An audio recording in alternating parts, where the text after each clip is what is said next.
জীবনে যেন কখনো কোনো সমস্যাই না আসে। সে চায় তার জীবন যেন শুধুমাত্র শান্তি এবং সুখের দ্বারা পূর্ণ থাকে। কিন্তু এই চাহিদা অনুচিত কিছু নয়। আমরা সবাই এটাই চাই যে জীবনে সুখ থাক, শান্তি থাক। কিন্তু এই কথা সবসময় মনে রাখবেন, যে সূর্য উদিত হন সংসারকে প্রকাশমান করেন, দুপুরবেলায় সংসারকে রৌদ্র প্রদান করেন, সন্ধেবেলায় তাকেও অস্ত যেতে হয়। এবার আমাদের জীবন চক্র কিছুটা এরকমই। কোনো কিছুই চিরকাল একরকম থাকে না।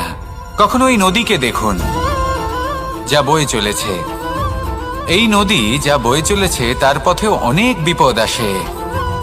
বড় বড় পাথরের সম্মুখীন হয়ে তাকেও সামনে এগিয়ে যেতে হয়। একটি পুকুর যা চারদিক থেকে ঘেরা, তার জীবনে কিন্তু কোনো সমস্যা নেই। কিন্তু এই সংসারে পুকুরের পুজো করা হয় না, পুজো করা হয় নদীকে। মনে রাখবেন, সমস্যার ঊর্ধ্বে তিনি উঠতে পারেন যিনি সমাধি লাভ করেছেন, যিনি এই সংসারেই নেই। যিনি এই সংসারে আছেন এবং জীবিত আছেন, তার জীবনের সমস্যা হলো শ্বাসবায়ুর মতোই গুরুত্বপূর্ণ। আসুন আমার সাথে ভালোবেসে বলুন, রাধা রাধা।